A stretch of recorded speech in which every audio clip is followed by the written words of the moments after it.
Boston in the early 20th century was a city built on confidence. Industry was booming, engineering was advancing, and massive public works projects reshaped the urban landscape at a pace never seen before. Steel and concrete were symbols of permanence, proof that human ingenuity could master rivers, tides, and gravity itself.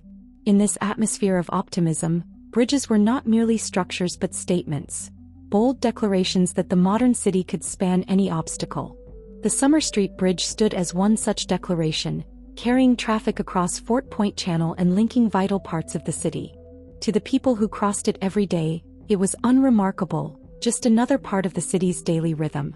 No one suspected that beneath its surface lay fatal weaknesses waiting for the precise moment to reveal themselves. The bridge was a drawbridge designed to open and close to allow ships to pass through the channel below. Its operation relied on a complex system of gears, counterweights, and human coordination. In an era before computerized safeguards and automated interlocks, safety depended heavily on procedures being followed perfectly and on every component behaving as expected. The bridge had been altered and modified over time, adjusted to meet the growing demands of traffic and shipping, but those changes were often incremental, layered one upon another without a full re-evaluation of how the entire system functioned as a whole. Like much of the infrastructure of the time, it worked well enough. Until it didn't. On the day of the disaster, Boston moved through its routines unaware of the danger ahead. Horse-drawn wagons, early automobiles, streetcars, and pedestrians all relied on the bridge as part of their daily routes. The channel below saw regular maritime traffic, and bridge openings were a familiar occurrence.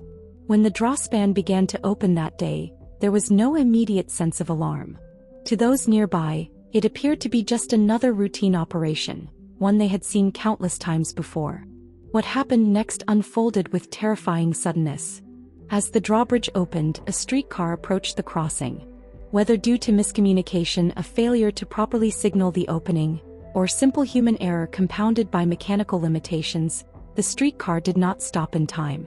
The bridge continued to open as the car advanced, and within moments the impossible became reality. The streetcar plunged into the gap, dropping into the channel below with devastating force. The sound of the crash echoed across the water and through the surrounding streets. Steel screamed as it twisted, glass shattered, and the streetcar struck the water with immense momentum. Passengers were thrown violently from their seats. Some were crushed instantly. Others were trapped within the wreckage as water rushed in. In seconds, an ordinary commute became a desperate struggle for survival. The water of Fort Point Channel was unforgiving. Heavy clothing dragged victims down, and debris from the wreckage created a deadly maze beneath the surface. Those who survived the initial impact fought panic as they tried to escape. Some managed to swim free, pulling others with them. Others never resurfaced. Onlookers gathered along the bridge and shoreline, horror spreading as they realized what had happened. Shouts filled the air as people ran to find ropes, ladders, or anything that could be used to help. Rescue efforts began almost immediately, but the limitations of the time were painfully clear. There were no specialized water rescue teams, no rapid response dive units. Ordinary citizens, harbor workers, and police officers did what they could, risking their own lives to reach those trapped in the water. Boats rushed to the scene, pulling survivors aboard and searching desperately for the missing. Each minute that passed reduced the chances of survival for those still submerged. Hospitals quickly filled with the injured. Doctors and nurses worked under intense pressure, treating broken bones, internal injuries, and the effects of near drowning. Families began arriving, searching for loved ones, their fear growing with every unanswered question. For many, the wait ended in grief rather than relief. The loss rippled outward through the city, affecting neighborhoods, workplaces, and families who would never again view the bridge as just another crossing. As news of the disaster spread, public shock turned to anger.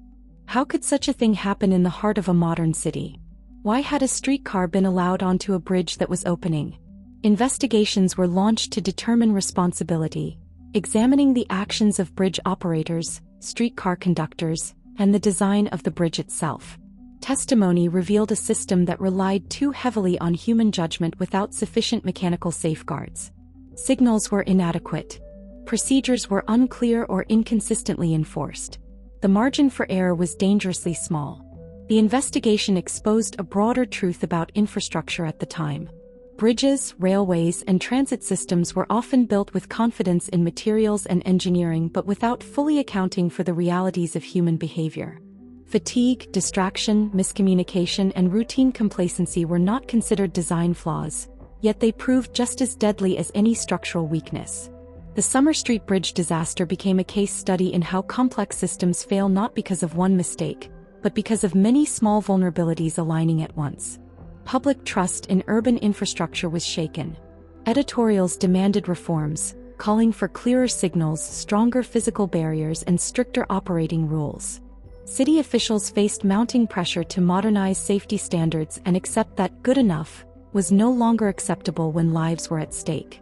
The disaster forced Boston to confront the uncomfortable reality that progress carried risks, and that ignoring those risks could have catastrophic consequences. Changes followed, though slowly. Bridge operations were revised. Signaling systems were improved. Greater emphasis was placed on fail-safe designs, mechanisms that would default to safety rather than rely solely on perfect human action. Across the country, engineers and city planners took note. The lessons of the Summer Street Bridge disaster traveled far beyond Boston, influencing how drawbridges and transit crossings were designed and managed in the decades that followed. Yet for the families of the victims, these changes offered little comfort. The loss was permanent, the absence felt in quiet moments and daily routines. Survivors carried memories of terror and helplessness that never fully faded. For them, the bridge was no longer an abstract engineering problem but a place where life had abruptly and violently changed. Over time, the city rebuilt its confidence. The bridge was repaired and eventually replaced, its form altered by new standards and technologies. Traffic resumed, and generations passed who knew nothing of the disaster that had once unfolded there. Like many tragedies rooted in infrastructure, it faded from public memory, overshadowed by newer events and the relentless pace of urban life.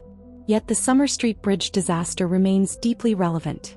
It serves as a reminder that infrastructure is not just steel, concrete, and machinery, but a living system shaped by human decisions.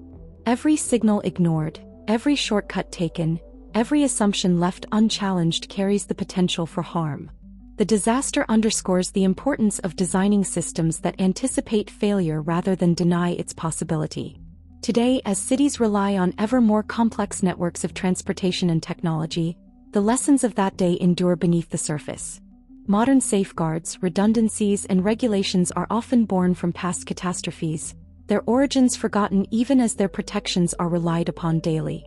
The Summer Street Bridge disaster stands as one of those buried foundations, a tragedy that quietly shaped the future by exposing the cost of overconfidence.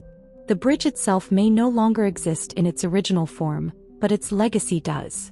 It lives on in engineering textbooks, safety protocols, and the unspoken caution that underlies modern design. Most of all, it lives on in the memory of a city that learned through loss that progress without humility can be just as dangerous as stagnation. The waters of Fort Point Channel have long since closed over the wreckage, but the story remains. A reminder that beneath every crossing lies a responsibility, and beneath every act of movement, the weight of human life.